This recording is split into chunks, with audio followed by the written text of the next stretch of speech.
Y'all know that I care. Y'all know that that tore me apart, not being able to be there for my brother or my little cousins. Y'all know that every bit of guilt and regret I hold in my heart is because I turned my back on everybody. But I was also suffering and being drugged through the mud, and I needed help. But sometimes we don't see what people are going through, we just judge them by their actions. And so last night I got to a point where I was upset and I was like, why do I care so much? Why I know people, I have good friends who literally don't lose a wink of sleep. You piss them off or you hurt them and that's it. They cut you off for life. They ain't talking about it. They ain't worried about it. It just is what it is. But here goes little old me. Well, I don't want to hurt nobody. I don't want anybody to be upset. I don't want anybody to not know that God loves them. So I put myself in the line of fire so many times, time after time and time after time for other people because I care just that much. And then you get to points where, like yesterday, I just want to give up. And I say, you know what? I wish I didn't care. I wish, when I was talking to my ex's daughter, my stepdaughter, or she was one of those girls that was very nonchalant, and when she was a teenager, and she would get angry and she would just cut people off. And I say, sometimes I wish I could be like you. I wish that I could just don't care. But the fact is, God didn't create me that way. And so I have these ruts and these periods of low emotions, this period of, feeling like I don't belong here, feeling like, why am I the only person in the world that cares? No one else does. Why am I even wasting my time with people that are so ungrateful, so unworthy of an innocent and pure love? And I'm thinking about myself, y'all. Last night, I'm sitting in the car and I'm thinking about myself. And immediately, see, this is where God gets us every time. I was thinking about myself and I was ready to give up. And in that moment, I chose to shift my mind not on me, not on self, but on God. That's the part, y'all, where, like I said, it's a choice. So I recognized that I was sulking. I recognized that I was being depressing and that I was talking things that I normally don't believe. Talking about giving up and not going anymore. That's not the right talk. So I shifted my mind from all the negative, all the burden, all the baggage. I shifted it to God. And I said, God, you're crazy. God, you are crazy. How can you do this? Day after day after day. I'm hurting over 5 or 10 people. You're hurting over millions. Day after day, millions of your children don't believe in you and they don't talk to you and they don't tell you they love you and they sin and they fall and they make mistakes, but you keep loving. You keep forgiving. You keep giving them chance after chance after chance after chance. God, you are crazy. How can you do this? How do you have enough strength to not give up? How? How do you have enough strength, God? Tell me. How? I don't understand. With this heavy heart that I feel right now, God, how do you do it every day? How do you go day in and day out and watch the children that you love, that you gave your life for, and watch them turn their backs on you? Watch them do things that you've told them not to do. Watch them make mistakes and be led astray. How do you watch that? And yet and still you don't punish them. You don't condemn them. You don't put them up for display. You don't advocate for justice. You forgive and you shower them with grace. You shower them with mercy. You shower them with love. You hold them in their good times and you hold them in their bad times because God is good. That's why He is our God and not me. That's why He is our God and not you, or not your pastor, or not your president, or not your parent. God is a loving God. God is our Father. His love is eternal, it's everlasting, it is never ending. And by this moment, I'm going off because I just can't wrap my head around the fact that God is so good that He will never stop loving, never stop forgiving, never stop encouraging.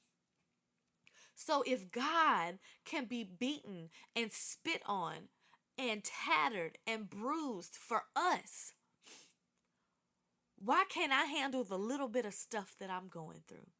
The things I'm going through are so minute compared to the magnified pain that He has felt. The things that we face on this earth are life shattering, but they are nothing compared to the pain that God has felt. And then I wonder, I kept saying, why me? Why me? Why me? Why did you give me this heart that I care so much about other people more than I care about myself? Why me, God? Why me? That's the question of the hour. Why me? Why did God do it? Why, in the moment before He was crucified, did He say, Father, forgive them, for they know not what they do? So why me? Why did you choose me to see life through your eyes? Why? It is a heavy, heavy burden at times. But sometimes it is the most beautiful thing in the world to know that God cared enough about me to love His people. And, I say, one time I'm just going to run out. I'm going to keep giving and giving and giving and giving. And when am I going to be replenished? But God keeps replenishing me. It's nights like last night where I'm at my all-time low, and just focusing on Him brings me back to the mountaintop because it makes me realize He fills me with His strength. When I felt like I couldn't go any further and I was done. I was done. I was ready to throw the hat, throw in the towel, quit the race. But God wouldn't let me quit. He reminded me, daughter, I've been where you are more times than you can ever imagine, but I didn't give up. I pushed through for you. Jesus was on the cross. He could have asked God to stop. He could have asked God to save Him, to take Him off the cross, to stop Him from going through that pain. But He pushed through all of that pain for you, not just for me, but for you, for your soul, for your salvation. And it's not just for the friends that you're on good terms with. It's not just for the family that you're on good terms with. It's not just for the working citizens or the Christians that go to church.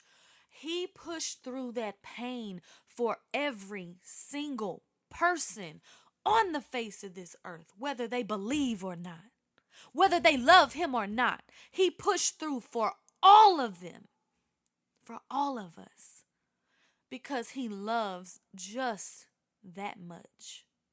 He loves just that much. So the more I focus on God, my spirits are lifted and I'm encouraged. And that's why I talk about God so much. That's why I tell you to read the Word. And I know it can get redundant, and I know it can seem like there's got to be more to it. But God is enough. God is enough to solve all of your problems. And sometimes I think as Christians, we feel like we can't admit defeat.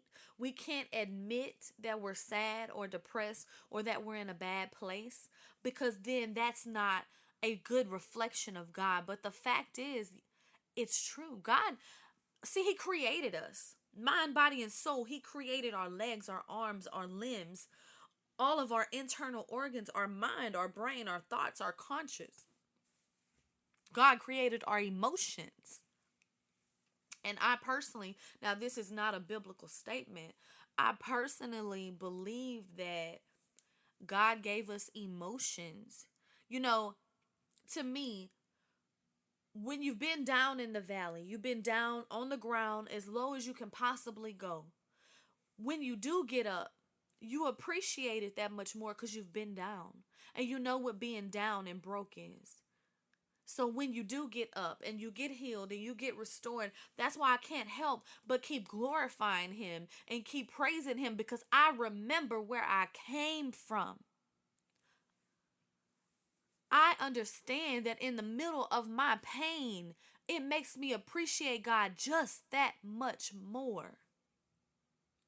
So I do feel like our emotions, all of them, the happy ones, the sad ones, the positive ones, the negative ones, they're all given by God and given for purpose.